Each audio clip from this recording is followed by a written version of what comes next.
My mother-in-law whispered to my wife, "You could do better," not realizing I spoke her language. We were at a family dinner in their massive brownstone. I'd learned Polish in secret for 2 years. Every night after my wife fell asleep, I'd put in earbuds and practice until my brain hurt. I wanted to surprise her on our anniversary. Instead, I got a different kind of surprise. "He's pleasant enough," my mother-in-law continued in Polish, passing the roasted potatoes. "But he'll never provide like your father did. You settled, sweetheart." My wife said nothing. That's what killed me. I kept my face neutral, chewing my food like I hadn't understood. My father-in-law chimed in. "At least he's not ugly. The children might turn out decent." They laughed. My wife gave a small, uncomfortable smile, but still didn't defend me. For 3 years, I'd bent over backward for this family. I drove 4 hours every holiday. I sat through lectures about my career not being impressive enough. I endured comments about my weight, my clothes, my neighborhood. I thought they were just old-fashioned. I thought once they knew me, they'd accept me. That night, in our hotel room, my wife asked why I was so quiet. "Just tired," I said. She fell asleep within minutes. I stayed awake until dawn, replaying every word. When we got home, I started paying closer attention.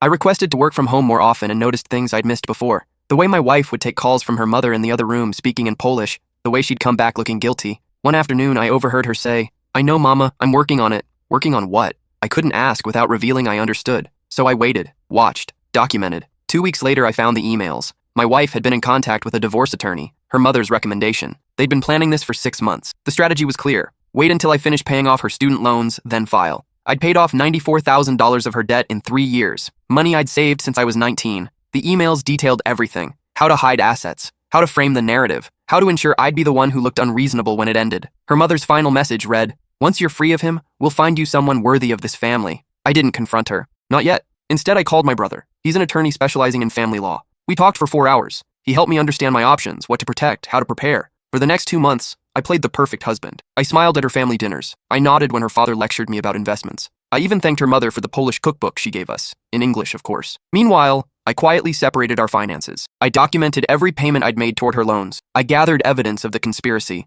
I consulted 3 different lawyers to make sure my brother's advice was sound. My wife noticed nothing. She was too busy planning her exit to see mine. The night before our 4th anniversary, her mother called while my wife was in the shower. I answered in perfect Polish. "Good evening, Mrs. Kowalczyk. I hope you're well." The silence on the other end lasted 11 seconds. I counted. "You understand?" she finally whispered. "Every word. For 2 years now." She hung up immediately. 20 minutes later, my wife's phone exploded with messages. I watched her face go pale as she read them. She looked at me with something I'd never seen before. Fear. "We need to talk," she said. "Yes," I replied calmly. "We do." I handed her a folder. Inside were copies of everything. The emails, the attorney consultations, the financial records showing exactly what I'd contributed to our marriage. Her hands were shaking. "My lawyer will be in touch Monday," I said. "I've already moved my things to my brother's place." She started crying, begging me to understand. "You were planning to leave me the moment I was no longer useful," I said. "I just beat you to it." As I walked toward the door, she grabbed my arm. "Wait, there's something you need to know first. Something that changes everything." I turned around. She was holding her phone,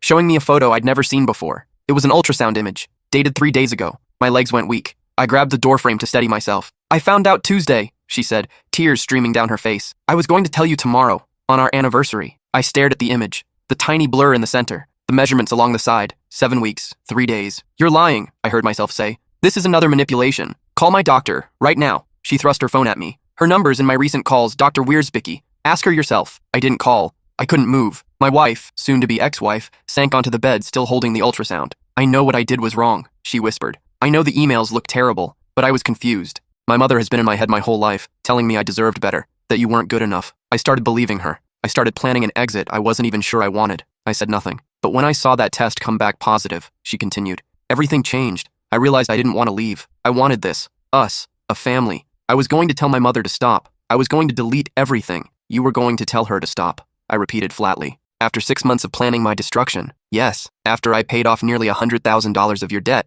Yes. After your parents spent years telling you I wasn't worthy of their precious daughter?" She flinched. "Yes." I picked up the folder from where it had fallen. The evidence of her betrayal, now sitting next to evidence of our child. "I need to think," I said. I walked out the door. She didn't try to stop me. My brother Tomasz was waiting in his car outside. He'd insisted on being nearby in case things went badly. When I got in, I couldn't speak. "What happened?" he asked. "You look like you've seen a ghost." I handed him the ultrasound photo. He stared at it for a long moment. "Jesus," he breathed. We sat in silence for what felt like hours. Finally, he started the engine. "Let's get you home. You can figure this out in the morning." But I knew I wouldn't sleep. Not that night. Maybe not for weeks. At his apartment, I sat on the guest bed and stared at the ceiling. Every time I closed my eyes, I saw 2 images. The emails plotting my financial ruin and the ultrasound of my child. How was I supposed to reconcile those 2 things? My phone buzzed constantly. Agnieszka, my wife, sending message after message. Please come home. I know I don't deserve your forgiveness, but please don't make this decision tonight. I love you. I've always loved you. I was weak and stupid and I let my mother poison me. Please. I turned off my phone and finally fell into a fitful sleep around 4 a.m.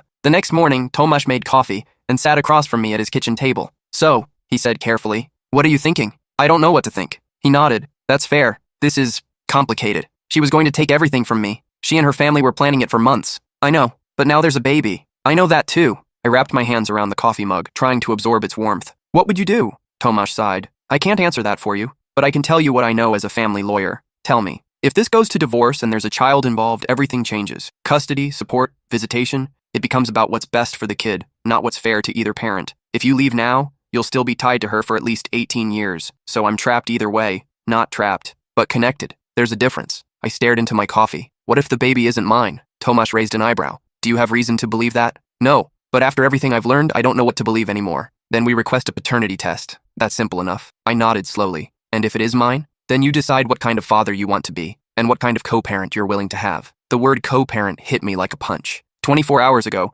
I was planning to walk away clean. Now I was potentially linked to this woman for the rest of my life. I need more time, I said. Take all the time you need. The apartment's yours as long as you want it. I spent the next week in a fog. I went to work, came home, ate whatever Tomasz put in front of me. I didn't call Agnieszka. I didn't respond to her messages. I needed space to think without her voice in my ear. On day 8, my mother-in-law called. I almost didn't answer, but something made me pick up. Dawid, she said. Her voice was different, smaller somehow. Mrs. Kowalczyk, I know you hate me. I deserve that. But please, can we talk? Just you and me. Not Agnieszka, not my husband. Just us. Every instinct told me to hang up, but curiosity won. Where? The cafe on Maple Street. Tomorrow at noon. I agreed and hung up before I could change my mind. The cafe was nearly empty when I arrived. My mother-in-law sat in a corner booth looking smaller than I'd ever seen her. No jewelry, no designer handbag, just a plain gray sweater and tired eyes. I sat across from her without speaking. She took a breath. I owe you an explanation. Not an excuse. There is no excuse, but an explanation. I waited. When I was 22, I married a man my parents disapproved of. Marek was kind and funny and made me happier than I'd ever been.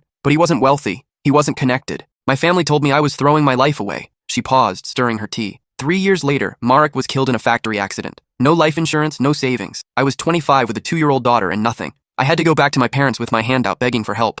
Agnieszka's father is not Agnieszka's biological father. Stefan adopted her when she was 4. He's the only father she's ever known. She met my eyes. And he's never let me forget that he saved us, that without him we would have been nothing. I felt something shift inside me. Not forgiveness, not even close, but understanding. So, when Agnieszka brought home a man who reminded you of Marek, I was terrified, she admitted. I saw the same patterns. The kindness, the humor, the modest income. I was so scared she would end up like me, struggling, dependent, humiliated, that I couldn't see anything else. You couldn't see that I would never let that happen to her. No, I couldn't. She wiped her eyes. I'm not asking you to forgive me. What I did was cruel and calculating. I poisoned my daughter's mind because I was too blind to see that you are nothing like Marek's situation. You have stability. You have ambition. You have a family who loves you. Had, I corrected. I had a wife who loved me, before you convinced her otherwise. She nodded, accepting the blow. All I'm asking, she said quietly, is that you don't let my mistakes destroy your child's chance at a family. Agnieszka made terrible choices, but she's not a bad person. She's a confused person who grew up with a mother who taught her all the wrong things about love and security. I stood up. I need to think. I know. She reached into her purse and pulled out an envelope. Before you go, I want you to have this. I opened it. Inside was a certified check for $94,000. This doesn't fix anything, I said. I know it doesn't, but it's yours. You earned it. Whatever you decide about the marriage, that money should never have been a factor. I took the check and walked out without another word. That night, I called Agnieszka. We need to talk, I said. Can you meet me at the house tomorrow? Yes, her voice broke. Yes, of course. I didn't sleep that night either. I lay awake, running scenarios through my head. Divorce, reconciliation, co-parenting from separate homes, trying again, walking away entirely. None of them felt right. All of them felt impossible. When I arrived at the house the next morning, Agnieszka was waiting on the porch. She looked thin and pale, like she hadn't eaten in days. We went inside and sat in the living room, the same room where we'd hosted her parents for countless dinners, where I'd bitten my tongue through countless insults, where I'd played the fool while she planned my destruction. I have questions, I said. I need honest answers. If you lie to me even once, I'm walking out that door and calling my lawyer. She nodded. Did you ever love me? Her eyes filled with tears. Yes, from the beginning. That was never a lie. Then why? Why the emails? Why the attorney? Why spend 6 months planning to take everything I had? She took a shaky breath. Because I'm weak. Because my mother has spent my entire life telling me that love isn't enough. That security matters more than feelings. That I should always have an exit strategy because men leave. She paused. And because I was scared. Scared of what? Of ending up like her. Alone and desperate. Crawling back to people who would never let her forget it. I would never have left you. I know that now, but back then, my mother's voice was louder than yours. I thought about what her mother had told me at the cafe. The first husband, the poverty, the shame, generational trauma passed down like a diseased inheritance. Did you know about Marek? I asked. Agnieszka looked startled. How do you know about him? Your mother told me. Yesterday. She was quiet for a long moment. I didn't know until I was 16. My dad, Stefan, got drunk at a family party and let it slip. He said my mother came to him like a beggar with a bastard child, and he was generous enough to give us his name. My stomach turned. Jesus, that's when everything made sense. Why my mother was so obsessed with status. Why she flinched every time Stefan raised his voice. Why she pushed me so hard to marry well. She met my eyes. I'm not making excuses. What I did was wrong, but I need you to understand where it came from.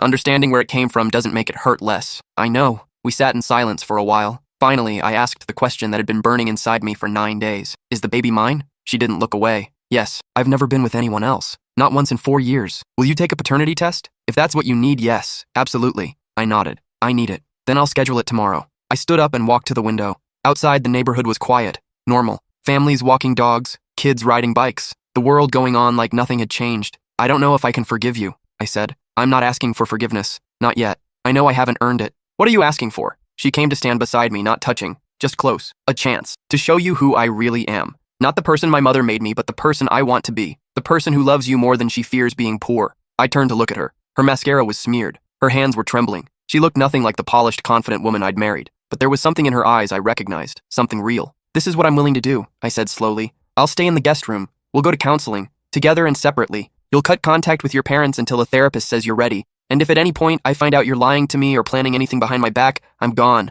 No second chances. She nodded frantically. Yes, all of it. Whatever you need. And one more thing. Anything. I need your mother's lawyer to confirm in writing that he was contacted about divorce proceedings and that those proceedings are now permanently terminated. I'll call him today. I took a deep breath. Then we'll try. She burst into tears and reached for me. I let her hug me, but I didn't hug back. I wasn't ready for that. Not yet. Maybe not for a long time. The next 3 months were the hardest of my life. We found a couples therapist named Dr. Romanovsky, a no-nonsense woman in her 60s who had seen every kind of marriage disaster and didn't sugarcoat anything. Our first session, she looked at our situation and said, "You two have a lot of work to do. Are you actually committed to this, or are you just going through the motions?" Agnieszka said yes immediately. I hesitated. "Honest answer," Dr. Romanowski said, looking at me. "I don't know," I admitted. "I'm here because there's a baby, and because part of me still loves her, but I don't trust her, and I don't know if I ever will." "That's fair," she said. "Trust isn't rebuilt with promises. It's rebuilt with consistent action over time. The question is whether you're willing to give her the time to prove herself." I thought about it. I'm willing to try, but I can't promise more than that. That's enough to start. Over the following weeks, things slowly began to shift. Agnieszka cut off her parents completely. No calls, no texts, no visits. When her mother tried to come to the house, Agnieszka wouldn't open the door. I watched through the window as her mother stood on the porch, knocking and crying, eventually giving up and driving away. "That must have been hard," I said. Agnieszka's jaw was tight. It was necessary. She started individual therapy twice a week, working through decades of manipulation and fear. Some nights she'd come home from sessions looking hollowed out, like she'd been excavated. I didn't ask what they talked about. I figured she'd tell me when she was ready. Meanwhile, the paternity test came back positive. The baby was mine. Holding that piece of paper, something inside me finally cracked open. Not forgiveness, not exactly, but a sense of responsibility that went beyond the marriage. This child was coming whether I was ready or not, and he or she deserved parents who had done the work. At our 2-month session with Dr. Romanovsky, she asked me a question that caught me off guard. "Dawid, what would it take for you to fully commit to this marriage?" I thought for a long time. I need to see her make a hard choice, something that proves she's changed. Not just words, but action. What kind of hard choice? I don't know. I'll know it when I see it. Agnieszka looked at me with something like determination. "Then, I'll find a way to show you." I didn't know what she meant, but I was willing to wait. The opportunity came 2 weeks later. Her father, Stefan, called the house while Agnieszka was making dinner. I saw his name on the caller ID and handed her the phone. "Your choice," I said. She stared at the phone for 3 rings. Then she answered. "Hello, Papa." I could hear his voice through the phone, loud and demanding. "Your mother is devastated. You're being cruel to her. This has gone on long enough." Agnieszka's hand tightened on the phone. "I'm doing what I need to do for my marriage. Your marriage to that nobody. He's turned you against your own family. This is exactly what I warned you about." I watched her face, watched the old patterns trying to reassert themselves, the need to please, to smooth things over, to keep the peace. But then something shifted. "Stefan," she said, her voice steady. "Dawid didn't turn me against anyone. You and Mama did that yourselves. You spent years telling me I married beneath me. You helped Mama plan my divorce. You treated my husband like a servant and expected me to laugh along. Everything we did was for your own good. No, everything you did was for your own ego. You wanted me married to someone impressive so you could brag at parties. You never once asked if I was happy." Silence on the other end.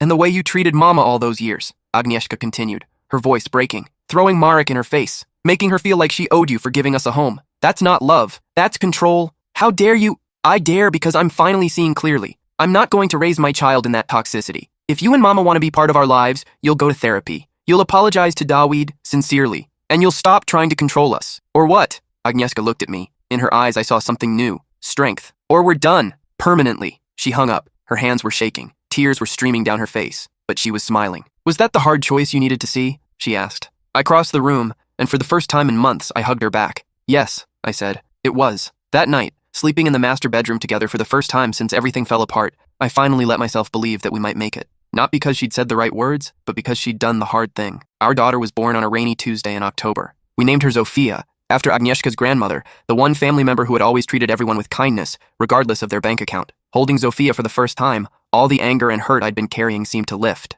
Not disappear. I don't think some wounds ever fully heal. But it became smaller, less important than the tiny human cradled against my chest. She has your nose, Agnieszka said, exhausted but glowing. Poor kid, I joked. She laughed, and for a moment, it felt like the early days of our relationship, before the whispers and the plotting, before I learned that the woman I loved had been planning to betray me. We still had a long way to go. Trust wasn't restored overnight. Some days I'd catch myself watching her, wondering what she was really thinking. Other days I'd find her crying in the bathroom, working through guilt and shame I couldn't fully understand. But we kept going to therapy. We kept talking. We kept choosing each other. 6 months after Zofia was born, Agnieszka's mother showed up at our door. I was in the living room with the baby when I heard the knock. Agnieszka was upstairs napping. Those first months of parenthood had left us both perpetually exhausted. I opened the door to find Mrs. Kowalczyk standing there. She looked different, older somehow, and smaller. Her usual designer clothes had been replaced by something simpler. No jewelry, no makeup. May I come in? She asked. My instinct was to say no, but something in her face made me step aside. She sat on the edge of the couch, hands clasped in her lap. For a long moment, neither of us spoke.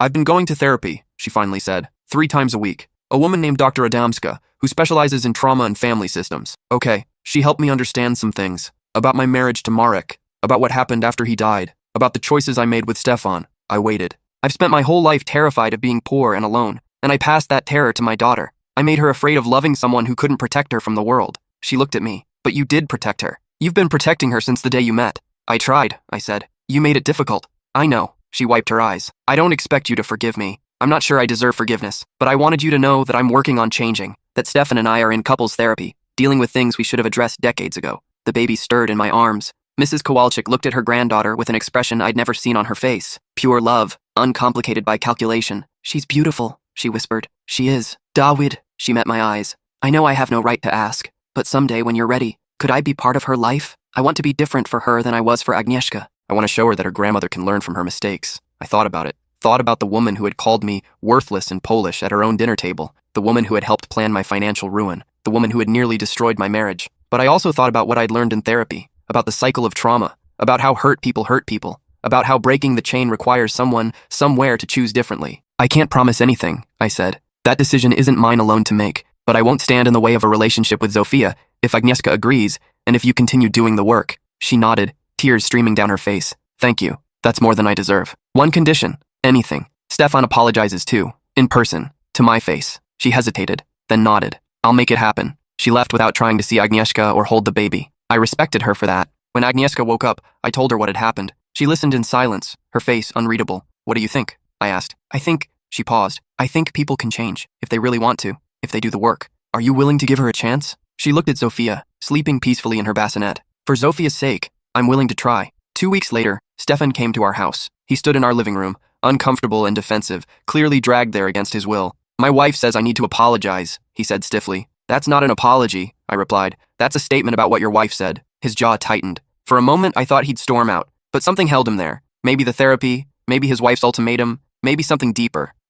He struggled with the words. I treated you poorly. I said things that were wrong. I supported a plan that would have hurt you. Why? He looked surprised by the question. What do you mean, why? Why did you treat me that way? I never did anything to you. I loved your daughter. I worked hard. I respected your family. He was silent for a long moment. Because you reminded me of someone, he finally said. Marek. His face went pale. My wife told you about him. She did. Then you know. He sat down heavily. When I married Helena, she was broken. She'd lost the love of her life and had nothing. I gave her everything. A home, stability, a name for her daughter. But she never loved me the way she loved him. And every time I looked at Agnieszka, I saw his face. So you punished me for reminding you of your insecurity. Yes, he said it like it hurt to admit. Every time I saw you making Agnieszka smile, giving her that same look Marek used to give Helena, I hated it. I wanted her to be with someone impressive, someone who would make people forget where she came from. That's not love. That's control. I know that now. He met my eyes. I'm sorry. Not because my wife told me to say it, but because I was wrong. You're a good man. A better man than I was at your age. I let the words hang in the air. Then I extended my hand. I can't promise we'll ever be close, I said, but I can accept your apology and move forward. He shook my hand, relief flooding his face. It wasn't forgiveness, but it was a start. Zofia turned one on a perfect September day. We held a small party at our house, just close friends and family. My brother Tomasz was there with his wife and kids, a few colleagues from work, and for the first time in over a year, Agnieszka's parents. They'd continued therapy, both individually and together. The changes were visible. Mrs. Kowalczyk no longer made cutting remarks about our home or our choices. Stefan actually engaged with me like a human being, asking about my work and listening to the answers. During the party, I found myself standing in the backyard, watching Zofia toddle around on the grass. Agnieszka came to stand beside me. Happy? She asked. I thought about the question. A year ago, I would have said no. I would have said I was stuck in a situation I never wanted, bound to a woman I couldn't trust. But now? Yes, I said, surprising myself. I think I am. She took my hand. I know I've said it 100 times, but I'm so sorry for what I did, for what I almost did. I know. I'll spend the rest of my life making it up to you. I turned to look at her. You don't have to spend your life atoning. That's not what I want. What do you want? I watched our daughter pick up a leaf and examine it with the focused intensity only toddlers possess. I want us to build something new. Not to fix what was broken, but to create something better. Something we can both be proud of. She leaned her head against my shoulder. I want that too. We stood there as the sun began to set, our families mingling behind us, our daughter exploring the world at our feet. It wasn't the life I'd planned. It wasn't the easy path, but it was ours. 3 years later, I was offered a major promotion at work. The kind that would change everything. Doubling my salary, moving me into executive leadership. The catch? We'd have to relocate. To Warsaw. Agnieszka's hometown, where her extended family still lived. Where the memories of her upbringing lurked on every corner. What do you think? I asked her after laying out the details. She was quiet for a long time, watching Zofia and her baby brother Jakub play in the living room. I think, she said slowly, that I've spent too many years running from where I came from. Maybe it's time to face it. Are you sure? We can stay here. I can turn down the job. No. She looked at me with clear eyes. This is a good opportunity, and I'm not the same person I was when I left. I can go back without being swallowed by the old patterns. What about your parents? She smiled wryly. We've come a long way. Maybe being closer will help us finish the journey. So we moved. The first months in Warsaw were an adjustment. New schools for Zofia, new routines, new everything. But Agnieszka threw herself into building a life there. She started volunteering at a women's shelter, helping others who had experienced the kind of emotional manipulation she'd grown up with. Her parents lived 20 minutes away. We saw them once a week, dinners that had evolved from tense to almost comfortable. Her mother had become a devoted grandmother, showering Zofia and Jakub with love that seemed genuinely unconditional. One evening, after the kids were in bed, my mother-in-law pulled me aside. I want to show you something, she said. She led me to her study, a room I'd never entered before. On the wall was a framed photograph I didn't recognize, a young man with kind eyes and a crooked smile. Marek, I said. Yes. She touched the frame gently. I hid this for 30 years. Stefan wouldn't allow it in the house, but after everything that's happened, I decided it was time to stop hiding. Does he know? He saw it last week. We talked about it. She turned to me. Dawid, I spent most of my life letting fear control me. Fear of poverty, fear of being alone, fear of not being good enough. And I passed all of that to my daughter. I know. But you broke the cycle. You and Agnieszka together. You're raising those children without fear, without the toxic beliefs that poisoned my family for generations. I didn't know what to say. I'm proud of you, she continued. Both of you. I know that might not mean much coming from me, but I wanted you to know. It did mean something, more than I would have expected. Thank you, I said. She nodded, wiping her eyes. Now go home to my grandchildren, and tell my daughter I love her. Tell her yourself. You're coming to dinner on Sunday. She smiled, a real smile, without calculation or agenda. I wouldn't miss it. Zofia started school the next year. She was bright and curious, making friends easily, adapting to the new environment faster than either of us had hoped. One day she came home with a question. Daddy, why do you speak Polish so well? I looked at Agnieszka. We'd never told the children the full story. They were too young to understand. Because I wanted to understand your mama's family, I said, and because I loved her enough to learn. Zofia nodded, satisfied with the answer. Later, after the kids were asleep, Agnieszka found me in the study. She's going to want to know the whole story someday, she said. I know. What will we tell her? I thought about it. About the whispered insults and the conspiracy emails. About the ultrasound and the confrontation. About the years of therapy and hard work. About the family we'd rebuilt from the ashes of what had been. We'll tell her the truth, I said. That marriage is hard. That people make mistakes, that trust can be broken and rebuilt, but only if both people are willing to do the work, and that learning Polish can lead to unexpected discoveries? I laughed. Yes, that too. She curled up beside me on the couch. Do you ever regret it? Staying, I mean. I considered the question seriously. Sometimes I wonder what my life would have been like if I'd walked out that night, if I'd followed through with the divorce. And then I look at Zofia and Jakub. I look at you. I look at everything we've built together, and I know that staying was the right choice. Even after everything I did, I pulled her closer. You're not the same person you were 5 years ago. Neither am I. We grew together. Isn't that the whole point? She kissed me softly. I love you. I love you too. We sat there in comfortable silence, the kind that comes only from years of shared struggle and triumph. Outside, Warsaw hummed with evening activity. Our children slept peacefully upstairs. And in the study of a brownstone across town, a photograph of a young man finally hung in the light after 30 years of hiding. Some stories end with dramatic confrontations and satisfying revenge. Ours ended with something quieter, something harder, something real. 2 years after we moved to Warsaw, I got a phone call that changed everything again. My brother, Tomasz. His voice was shaking. "It's Dad," he said. "He had a heart attack. They're not sure if he's going to make it." I was on a plane within 3 hours. My father and I had never been close. He'd left when I was 12, started a new family, and treated my brother and me like afterthoughts. Birthdays were forgotten cards arriving a week late. Graduations were 5-minute phone calls. My wedding? He'd sent a check and an excuse. But here I was, flying across the continent to sit by the bedside of a man who had barely been present in my life. Agnieszka had wanted to come with me, but someone needed to stay with the kids. She'd kissed me goodbye at the airport with worry in her eyes. "Call me the second you know anything," she'd said. "I will." My father was in the ICU when I arrived. Tomasz met me in the waiting room, looking like he hadn't slept in days. "He's stable," he said, "but they're not sure about long-term damage." He was alone when it happened. Didn't call for help until it was almost too late. "Where's Barbara?" His second wife. Tomasz's jaw tightened. "She left 3 years ago. Took everything she could and disappeared. I hadn't known." My father never mentioned it, but then again, my father never mentioned anything personal. "Can I see him?" "Yeah, but prepare yourself. He looks old, fragile." The man in the hospital bed didn't look like the father I remembered.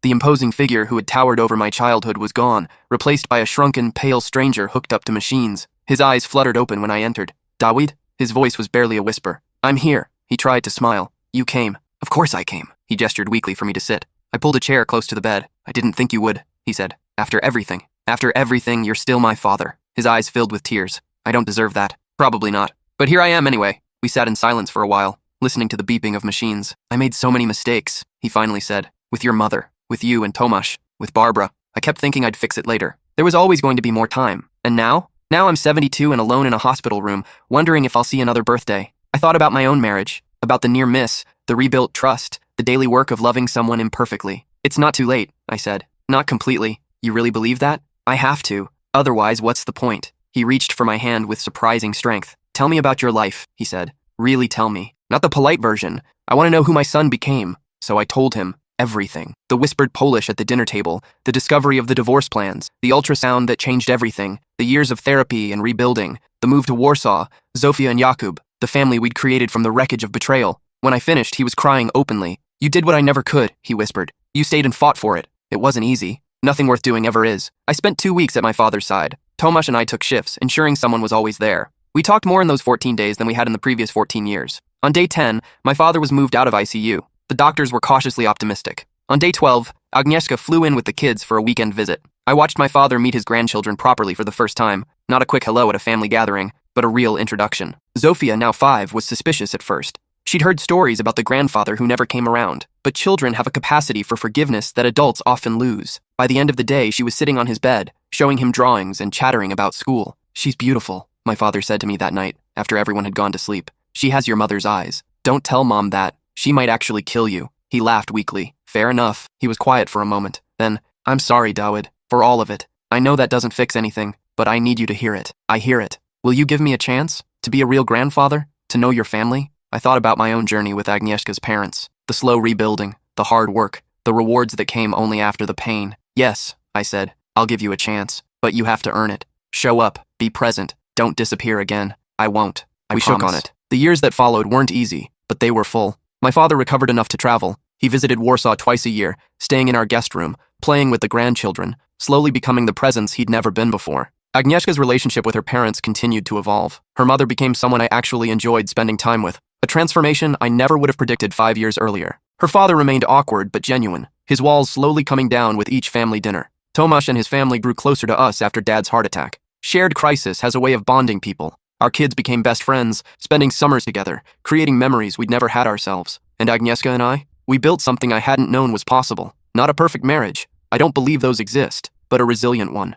A marriage that had been tested in fire and emerged stronger. A partnership based on radical honesty, constant communication, and the shared understanding that love is a verb, not just a feeling. One night, on our 10th anniversary, we sat on the balcony of our Warsaw apartment, watching the city lights twinkle below. "Do you remember," Agnieszka said, "that first family dinner? When you pretended not to understand Polish? How could I forget? What were you thinking? That whole time?" I considered the question. "Honestly, I was thinking about how much I loved you, how much I wanted your family to accept me, How confused I was about why they seemed to hate me. And when you realized what was happening, devastation, betrayal, rage, I paused. And underneath all of that, fear. Fear that the woman I loved had never really loved me back. She took my hand. I did love you. I do love you. I just had to learn how to do it properly. So did I. We sat in comfortable silence, the kind that comes only from surviving something together. If you could go back, she finally asked, would you do anything differently? I thought about it seriously. About the pain and the growth, the confrontations and the reconciliations, about our children sleeping peacefully inside, about the families, both mine and hers, that had been transformed by our journey. I would learn Polish faster, I said.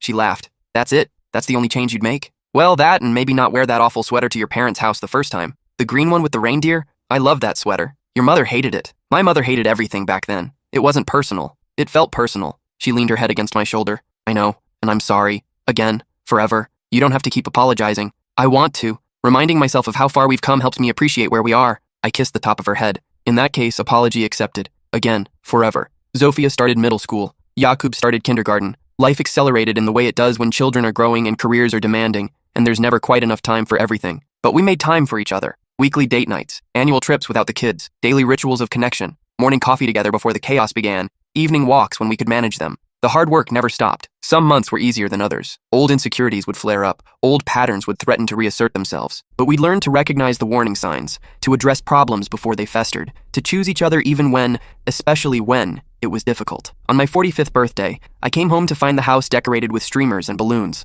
My father was there looking healthy and engaged. Agnieszka's parents were helping in the kitchen. Tomasz had flown in with his family. Friends from work and life filled our living room. And in the center of it all, Agnieszka and our children waited with a cake. Surprise! Zofia shouted, even though I'd been expecting a party. Act surprised, Dad, Jakub whispered loudly. I did my best impression of shock, which earned giggles from both kids. Later, after the guests had left and the children were in bed, Agnieszka found me on the balcony again. Good birthday? She asked. The best. She handed me a small box. One more present. Inside was a photograph in a simple frame. Us at our wedding. Young and hopeful and completely unaware of what was coming. I found it when I was cleaning out some old boxes, she said. Look at us. We had no idea. No idea about what. About anything. About how hard it would be. About how close we'd come to losing it all. I studied the photograph. The version of me in that picture had thought he understood love. He'd had no clue. I'm glad we didn't know, I said. If we had, we might not have tried. And now? I set down the photograph and pulled her close. Now I know exactly what love costs. And I'd pay it again in a heartbeat. She kissed me, soft and slow. Happy birthday, Dawid. Happy life, Agnieszka. We stood there as Warsaw settled into sleep around us, holding each other,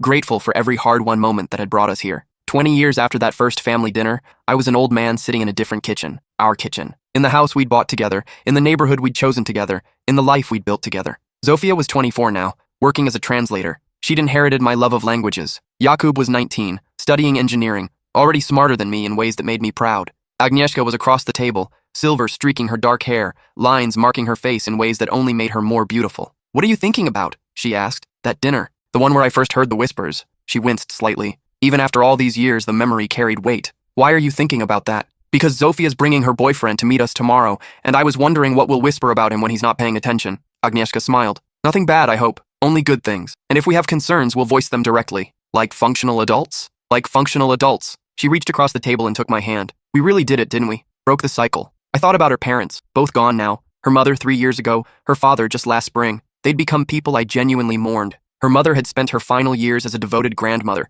having finally learned to love without conditions. Her father had softened into someone almost tender, apologizing again on his deathbed for the way he'd treated us. I thought about my own father, still alive at 89, calling weekly to check in, sending cards that arrived on time, showing up for graduations and birthdays and ordinary Tuesdays. I thought about our children, confident and kind, unafraid of love, unbroken by the patterns that had nearly destroyed their parents. Yes, I said, we really did. The next evening, Zofia arrived with a young man named Piotr. He was nervous and polite, clearly trying too hard to impress us. I watched him struggle through dinner, fumbling with his silverware, laughing too loud at my jokes. After the meal, I found him alone on our balcony, looking at the city lights. Nervous? I asked. He jumped slightly. That obvious?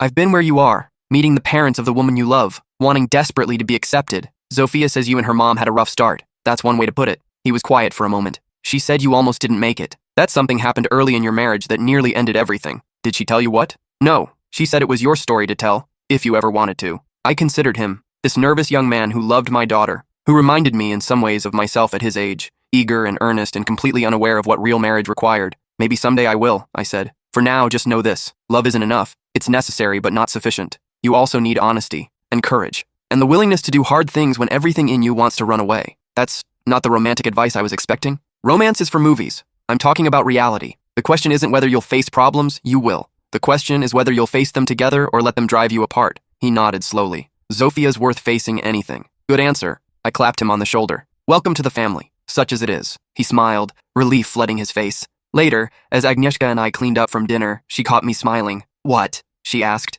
Just thinking about how terrified I was the first time I met your parents, how desperately I wanted them to like me, and now you're the intimidating father-in-law. Am I intimidating? Dawid, you literally told him that love isn't enough on his first visit. I told him the truth. She laughed and threw a dish towel at me. You're impossible. You love me anyway. Inexplicably, yes. I caught the towel and pulled her close. Thank you, I said. For what? For that night. For showing me the ultrasound. For giving me a reason to stay. Her eyes softened. You could have left anyway. The baby didn't obligate you to anything. No, but she gave me hope. Hope that we could be different. That we could break the patterns and build something new. And did we? I thought about Zofia in the other room, laughing with a young man who would probably become part of our family. About Jakub, calling from university with stories about his friends and classes and dreams for the future. About the decades of therapy and work and choosing each other over and over, even when it was hard. Yes, I said. We did. Agnieszka kissed me. Happy ending then? I shook my head. Happy middle. The ending comes later, and I'm not ready for that yet. Neither am I. We finished cleaning up together, moving around each other with the ease of 30 years of practice. Some stories end with dramatic confrontations. Some end with satisfying revenge. Ours ended the way most real love stories do. Quietly, imperfectly, still going. My mother-in-law had whispered that my wife could do better. She was wrong. We could both do better, and we did, every single day. That's the truth of marriage. That's the truth of family. That's the truth of love. Not the fairy tale version. Not the Hollywood ending. The real thing. Hard and messy and absolutely worth it. I wouldn't have it any other way. I couldn't have it any other way. I can have it no other way. And that, in the end, is everything. The letter arrived on a Tuesday, 3 months after my 72nd birthday. It was from a law firm I didn't recognize, addressed to me personally. Agnieszka was at her watercolor class. She'd taken it up in retirement and become surprisingly good, so I opened it alone at the kitchen table. Dear Mr. Kowalczyk-Wiśniewski, we are writing on behalf of the estate of Helena Kowalczyk, deceased. Per her instructions, the enclosed materials were to be delivered to you on the 5th anniversary of her death. My hands trembled slightly. 5 years. It had been 5 years since Agnieszka's mother had passed, surrounded by family, at peace with herself and the world in a way she'd never been during my early years with her daughter. Inside the envelope was a smaller envelope, sealed with wax, and a leather journal I'd never seen before. The wax seal bore the imprint of a flower, a violet. I broke the seal. Dawid, if you're reading this, I've been gone for 5 years. That's long enough for the wounds to have healed, I hope, but not so long that the lessons have been forgotten. I asked my lawyer to wait until now because there are things I need to tell you that I couldn't say while I was alive. Not because I was afraid. By the end, I'd learned to stop being afraid, but because some truths need distance to be heard properly. This journal contains the full story. Not just my story, but the story of our family. Going back generations. The patterns that shaped me, that I passed to my daughter, that you helped break. Read it if you want, or don't, but I wanted you to have the choice. I'm writing this on my 80th birthday. Zofia brought her children over, your grandchildren, and watching them play in the garden, I finally understood something I should have understood decades ago. Family isn't about bloodlines or names or what you can provide. It's about showing up. It's about choosing each other. It's about the hard daily work of love. You taught me that. You and Agnieszka together. I was 70 years old before I learned the most important lesson of my life, and I learned it from my son-in-law. The son-in-law I once thought wasn't good enough. The irony isn't lost on me. Thank you for staying. Thank you for fighting for my daughter when I was too blind to see what a gift you were. Thank you for giving me grandchildren who will grow up knowing what real love looks like. I wasn't a good mother-in-law. I wasn't always a good mother. But in the end, I was surrounded by family who loved me despite my failures. That's more than I deserved. If there's an afterlife, I hope Marek is there. I hope he can see what became of our daughter. I hope he's proud. Take care of Agnieszka. Take care of your children and grandchildren. Keep breaking the cycles. Keep doing the hard work. With gratitude and love I didn't know how to express when I was alive, Helena. I set down the letter and wept. For the woman who had hurt me. For the woman who had changed. For the years we'd lost to fear, and the years we'd gained through courage. For the strange, winding path that had brought us here. When Agnieszka came home, she found me at the table with the journal open. What's that? She asked. I handed her the letter. She read it slowly, tears streaming down her face. She never told me, she whispered, that she was writing this, that she felt this way. She couldn't, not while she was alive. Some truths need distance. Agnieszka sat down heavily beside me. What's in the journal? I don't know yet. I was waiting for you. We read it together. Helena's journal started when she was 19, the year she met Marek. It was the story of a young woman falling in love, then losing that love, then spending decades trying to protect herself and her daughter from ever experiencing that pain again. The entries were raw and honest in a way Helena had never been in person. She wrote about her fear, her manipulation, her desperate attempts to control outcomes she couldn't control. She wrote about Stefan and the bargain she'd made, security in exchange for love. She wrote about watching Agnieszka grow up and seeing Marek's eyes looking back at her, both a comfort and a wound. And then, in the final entries, she wrote about change, about therapy and self-reflection, and the painful process of becoming someone new, about watching me with her daughter and slowly realizing that I was nothing like what she'd feared, about the grandchildren who had softened her in ways she hadn't known were possible. The last entry was dated 3 days before her death. I am tired. The body is giving out, but the heart is finally at peace. For so long, I was afraid that loving meant losing, that opening up meant getting hurt. So I built walls, controlled outcomes, pushed away anything that threatened my carefully constructed safety. But safety isn't the same as happiness, and control isn't the same as love. Dawood understood that from the beginning. He loved my daughter freely, without conditions, without exit strategies. And when she tried to destroy that love, when I helped her try, he found a way to rebuild it anyway. That's real strength. Not the kind that comes from wealth or status, but the kind that comes from the heart. I wish I'd learned earlier. I wish I'd been different. But we don't get to choose our starting points, only our destinations. I'm glad I got to see where we ended up. I'm glad I got to be there. I'm glad. Agnieszka closed the journal and held it against her chest. She really changed, she said. She really did. Because of you. Because of us. All of us. Change doesn't happen in isolation. Agnieszka looked at me with tears in her eyes. I love you. I know. I'm going to keep saying it, every day, until one of us can't hear it anymore. Then I'll say it too. We sat together at the kitchen table, the journal between us, the letter from a dead woman who had learned too late but learned nonetheless. The sun was setting outside, casting golden light through the windows. Somewhere in the house, a phone rang. One of our children probably, or grandchildren, checking in, staying connected, carrying forward the patterns we'd worked so hard to establish. Agnieszka answered it, her voice warm and present. I looked at the journal, at Helena's final words. I'm glad. So was I. So was I. The end. Not the Hollywood kind. Not the fairy tale kind. The real kind. The kind that's still happening. The kind that never really stops. The kind that matters. My mother-in-law whispered that my wife could do better. In the end, we both did. Together. Always together. That's the whole story. That's everything. That's enough. Zofia's wedding was held on a crisp October afternoon, exactly 32 years after her parents' anniversary confrontation that had nearly ended everything. I walked her down the aisle in a garden venue outside Warsaw, the autumn leaves creating a canopy of gold and red. Piotr waited at the altar, looking exactly as nervous as I had felt at my own wedding all those years ago. As we walked, Zofia squeezed my arm. Thank you, Tata, she whispered, using the Polish word for father that she'd adopted as a teenager, claiming it felt warmer than the English version. For what? For everything. For staying. For fighting. For showing me what marriage can be. I blinked back tears. You're going to ruin my makeup, she laughed. You're not wearing makeup. Then you're going to ruin my dignity. That ship sailed at my 10th birthday party when you tried to do magic tricks. Those tricks were excellent. You set the tablecloth on fire. Minor miscalculation. We reached the altar. I kissed her forehead, shook Piotr's hand, and took my seat next to Agnieszka. She was already crying. Pull yourself together, I whispered. We haven't even gotten to the vows yet. I'm allowed to cry. I'm the mother of the bride. You've been crying since breakfast. I'm a dedicated crier.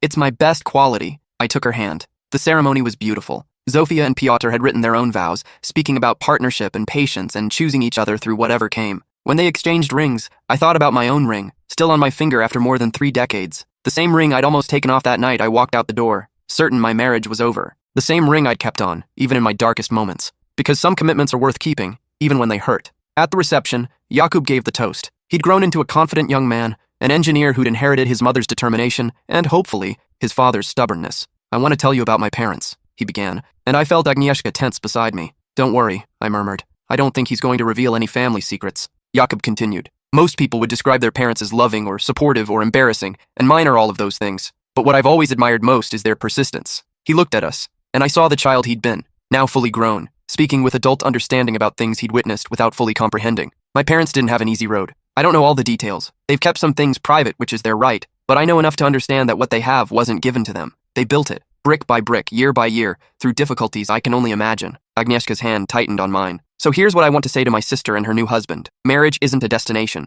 It's a journey, and sometimes that journey takes you through dark places. When that happens, and it will happen because that's life, remember what my parents showed me, that the commitment isn't to stay on the easy road. The commitment is to stay together, even when the road gets hard, especially when the road gets hard. He raised his glass. To Zofia and Piotr, may your road be easier than our parents' was, but if it isn't, may you face it with the same courage. The room erupted in applause. Agnieszka buried her face in my shoulder, crying again. You were right, I said. You are a dedicated crier. Shut up! I love you too. Later, after the dinner and the dancing and the cake, Zofia found us sitting alone at our table, watching the last guests mingle on the dance floor. Can I steal my parents for a minute? She asked. We followed her to a quiet corner of the garden. I wanted to give you something, she said. A wedding present. In reverse, she handed us a small wrapped box. Inside were 2 items, a photograph and a folded piece of paper. The photograph showed a young couple, clearly in love, standing in front of a modest church. The woman had dark hair and bright eyes. The man had a crooked smile and kind face. That's Marek and Babcia Helena, Zofia said. I found it in her things after she died. The only photo of them together that survived.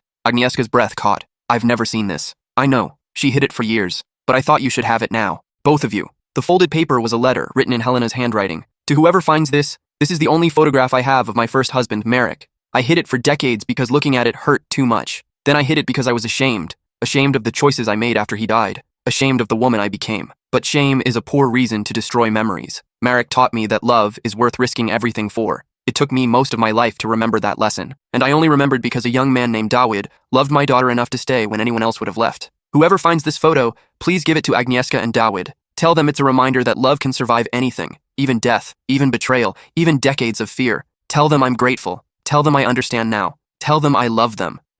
Agnieszka was crying openly now. So was I, if I'm being honest. Zofia hugged us both. I thought you should know, she said, that the story you started, the one about learning Polish, about staying when it was hard, about choosing each other over and over, that story didn't just save your marriage. It saved our whole family. Babcia Helena, Dziadek Stefan, even Dziadek Richard, in his own way. She meant my father, who had died peacefully 2 years ago, surrounded by family he'd almost lost through neglect. The patterns are broken now, Zofia continued. Not just for you, but for all of us. For my children someday. That's the real gift you gave us. Not just staying together, but showing us how. She kissed us both and returned to her new husband. Agnieszka and I stood in the garden, holding the photograph of her mother's first love, reading the words of a woman who had taken 7 decades to learn what love really meant. She really changed, Agnieszka said. She really did, because you gave her the chance. Because we all gave each other chances. That's the whole point. She leaned against me, and we watched our daughter dance with her new husband, our son laughing with cousins, our extended family, complicated and imperfect and real, celebrating together. I love you, she said. I love you too. The same words we'd said thousands of times. The same words we'd keep saying, until the end, and maybe after. I turned 80 in the same house we'd lived in for decades. My body was slower now, but my mind remained sharp. Agnieszka's watercolors hung on every wall. Photographs of children and grandchildren covered every surface. That morning, I woke early and made coffee the way I'd done for 60 years. Agnieszka was still sleeping. She'd earned the rest. I sat at the kitchen table and watched the sun rise over Warsaw, thinking about all the sunrises I'd seen and all the ones I had left. Zofia and Piotr were bringing their kids over later. Jakub was flying in from Munich, where he ran an engineering firm. Various cousins and friends would trickle in throughout the day. But for now, it was just me and the quiet and the coffee. The doorbell rang. I wasn't expecting anyone this early. I shuffled to the door and opened it to find a young woman I didn't recognize. She was maybe 25, with dark hair and nervous eyes. Mr. Kowalczyk Wisniewski? She asked. Yes? My name is Marta Kowalczyk. I think we might be related. It took a moment for the name to register. Kowalczyk. Helena's maiden name. Agnieszka's original surname before she married me, and we hyphenated our names together. Related how? I asked carefully. My grandmother was Elżbieta Kowalczyk, Helena's younger sister. I knew the name. Helena had mentioned a sister, estranged for decades, who had left Poland for Australia in her 20s and never returned. Elżbieta passed away last month, Marta continued. I was going through her things and found letters from Helena. They'd been corresponding in secret for almost 40 years. She held out a bundle of envelopes, tied with faded ribbon. I thought your wife might want to see them. They're about everything. The family history, the things that happened, the things that were never talked about. I invited her in. When Agnieszka woke up and came downstairs, she found me at the kitchen table with a stranger and a stack of old letters. Dawid? What's going on? I explained as best I could. Agnieszka sat down slowly, staring at the letters like they might bite her. My mother had a sister, she said. She mentioned her maybe twice my whole life. I thought they hated each other. Apparently not, Marta said. According to these letters, they were in contact the entire time. They just couldn't reconcile in person because, she hesitated. Because of what? Marta unfolded one of the letters and began to read. Dear Elżbieta, I received your letter, and I understand your frustration, but I cannot leave Stefan. You know why. The shame would destroy us both, and destroy Agnieszka's chances besides. What happened with father was not your fault. It was never your fault. But the truth would ruin everything we've built. So we stay silent. We protect the secret. We survive. I know you think running to Australia is the answer. Maybe for you it is. But I have a daughter to think about. I have to give her the life I never had, even if it means staying in a marriage that makes me miserable. Please don't hate me for my choices. I'm doing what I think is right. Your sister always. Helena Agnieszka's face had gone pale. What happened with their father? She whispered. What secret? Marta handed her another letter. This one was from Elżbieta to Helena, written decades ago. Helena, I've made it to Sydney. It's strange and hot and nothing like home, but I feel free here. Free from father's shadow. Free from the lies we all told ourselves. I know you think staying and marrying Stefan was the right choice. Maybe for Agnieszka's sake, it was. But I couldn't do it. I couldn't pretend that our childhood was normal, that father was normal, that any of what happened to us was acceptable. You've chosen to protect the family name. I've chosen to protect myself. Neither choice is wrong. They're just different. But please, Helena, don't let the cycle continue. Don't let what father did to us shape how you treat your daughter. She deserves better than we got. I love you. I'll always love you, even from the other side of the world. Your sister, Elżbieta. The room was silent. Their father, Agnieszka said slowly. My grandfather. What did he do? Marta looked uncomfortable. The letters don't say explicitly, but reading between the lines, she paused. It seems like there was violence and control and things that happened behind closed doors that no one ever talked about. I thought about Helena, about her desperate need for control, about the walls she'd built, the manipulations she'd employed, the fear that had driven her entire life. She was protecting herself, I said, the only way she knew how. Agnieszka was crying. She never told me. Not any of it. I knew she was complicated, but this... She couldn't, Marta said gently. The shame was too deep. But she wrote about you constantly to my grandmother, about how proud she was of you, even when she didn't know how to show it, about how terrified she was of passing on the damage. She did pass it on, Agnieszka said. To me. I almost destroyed my marriage because of patterns I didn't even understand. But you broke them, I reminded her. We broke them together. She looked at me, her eyes red but clear. Does it ever end? The cycle? I don't think it ends completely, but it gets smaller. Each generation that does the work makes it smaller. Until eventually,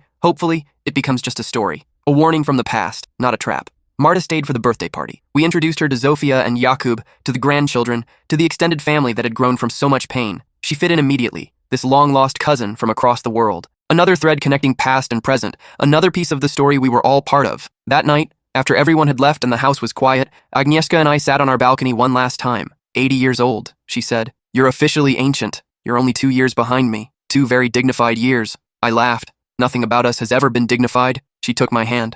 Tell me something you've never told me before. I thought about it. That first night, I said. When you showed me the ultrasound. When you asked me to stay. Yes? I almost said no. I was so hurt, so angry, so convinced that staying would only lead to more pain. I had my hand on the doorknob. I was 1 second away from walking out forever. What stopped you? You did. Not what you said, but how you said it. There was something in your voice I'd never heard before. Fear. Yes. Desperation. Yes. But also, honesty. Real honesty. For maybe the first time. And that was enough? It was enough to make me pause. And in that pause, I saw the ultrasound again. Our child. Our future. And I thought, if there's even a chance we can build something real from this wreckage, don't I owe it to that child to try? Agnieszka was quiet for a long moment. I've never told you this either, she finally said. But I had a plan. A plan? If you'd walked out that night, if you hadn't agreed to stay, I was going to raise the baby alone. I was going to move far away from my parents, start completely fresh and try to be a different person. Would that have worked? I don't know. Maybe. Maybe not. But I knew I couldn't keep being who I was. Whether you stayed or left, something had to change. You were ready to change either way.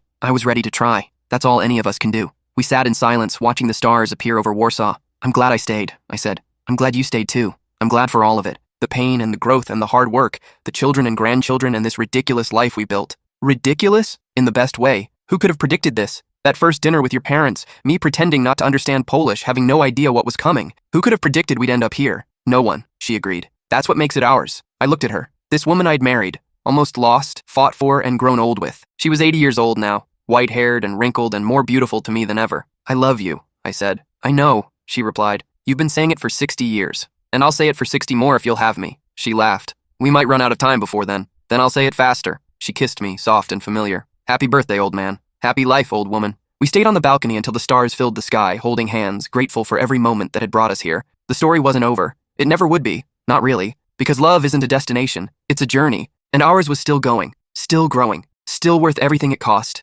Every whispered insult at that dinner table. Every tear in our therapist's office. Every hard conversation and harder choice. All of it had led here. To this balcony. To this moment. To this love. I wouldn't change a thing. Not one single thing. My mother-in-law had whispered that my wife could do better. She was wrong. We couldn't do better than this. This was perfect. This was everything. This was home.